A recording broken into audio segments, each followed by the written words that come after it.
السلام عليكم ورحمة الله وبركاته والسلامتين صاحبي دمانتينا ميل كستو aad joogtaan ku soo dhawaada casharkeena ardaya iftiinka ana barna oo akhriskii aqoonta aanu qaadano ardaya iftiinka ana barna oo akhriskii aqoonta aanu qaadano waxaan qaadanaynaa the present progressive tense tenniskani dadka qaar ama buugaagta qaar waxa ku qoran present continuous tense when do you use goormaad isticmaalaysa the present progressive tense waxaa loo isticmaalaa to talk about actions in the present in lagaga hadlo waxyaabo hadda taagan or things ama waxyaabo ama sheeyaal ama arrimo that are still going on kuwaas oo weli socdo or happening now ama hadda dhacayo example tusaale wuxuu leeyahay I'm writing a letter warqad ayaan qorayaa shaqada hadduu wadaa mom is knitting a sweater for Sally hooyo waxay u tolaysaa jaakad ayay waxay u sameynaysaa ama fanaanada dhaxanta Sally the phone is ringing telefoonka waa u dhacayaa I am playing chess with my friend saaxiibka ayaan waxaan la ciyaarayaa ciyaarta ama gameka chesska la yiraahdo she's riding a horse fars ayay dul saaran tahay he's taking a walk in the back wuxuu u lugeynayaa qaybta ama meesha dalxiiska the man is counting ninka waxa uu xisaabayaa the money lacagta they are practicing tai chi ciyaarta tai chi-ga la yiraahdo ayay practiceynayaan we are rushing to the airport to meet Mr. Smith waxaan u degdegaynaa ama u cararaynaa airportka si aan ula kulano markaasi Mr. Smith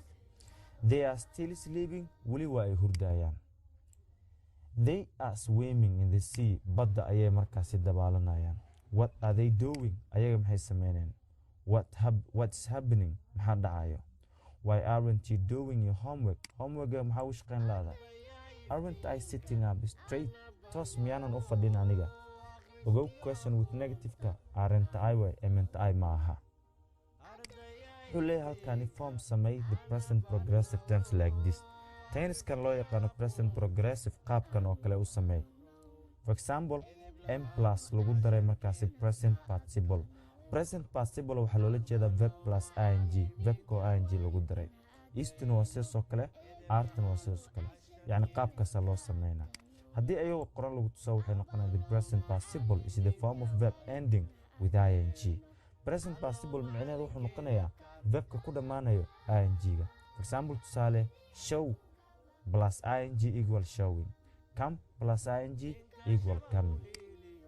showing waa muujin comingna waa imaansho we have to double the last letter of subverbs before you add ing waxaan laba jibaaraynaa xarafka ugu dambeeyo ficilada qaarkood ka hor intaadan ku darin ing-da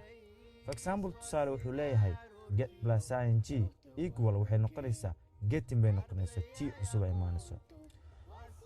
get helid waay rob yani dhicid waay ama in wax la dhaco rubbing and not madaxa in la ruxo nodding stop istaagid stopping jog maaragtay rucleen waay ama orodka bitiga jogging swim dabaalasho swimming notice ago that in the verbs above ficilada kore are all short verbs of just one syllable dhammaantood waa ficilo gaagaaban oo hal dhawaaq leh they all end with waxay ku dhammaadaan a consonant ay ku dhammaadaan shibna ay ku dhammaadaan saaja sida bdgmt waxyaabaasay ku dhammaadaan and have only one vowel hal shaqale leeyihiin before the consonanta intuusan imaan if a verb ends in e haddii verbka e ku dhammaado you usually have to drop waa inaad tuurtaa inta badan the either before you add ing ka hor intaadan ing ku darin for example tusaale wuxuu leeyahay jace waa bursasho plus ing jazin waay marka iidu way tuurmaysaa ama way tegaysaa cycle cycling baaskil weliba drive smile gaari kaxayn iyo weliba dhoolla cadeen waay use the present progressive tense u isticmaal present progressive tense to talk about inaad kaga hadasho thinkis waxyaabo you have planned to do aad qorshaysay inaad samayso or things ama waxyaabo that are going to happen dhici rabo in the future ama mustaqbalka To form the present progressive tense si loo sameeyo use isticmaal am isticmaal is isticmaal and are isticmaal as helping verbs ficil caawiyaal ama auxiliary verbs isku mid waa helping verbs iyo auxiliary verbs ficil caawiyaal waayahay tusaale waxaa ka mid ah when are you taking me to the zoo goormaad ii wadaysaa goobta xayawaanada we are having a barbecue later this evening barbecue waa hilib dubid waa yani meel hilibaan dubanaynaa habeenkan ama fiidkan we are coming tomorrow beri ayaan u socnaa inaan meelahaas maaragtay kaamam ka dhigno ama teendho inaan qaadano duurkan aadno I am starting piano lesson soon waxaan bilaabayaa casharada piyaanada lagu barto piano waxaa loola jeedaa keyboardka ama bahasha musicada laga garaaco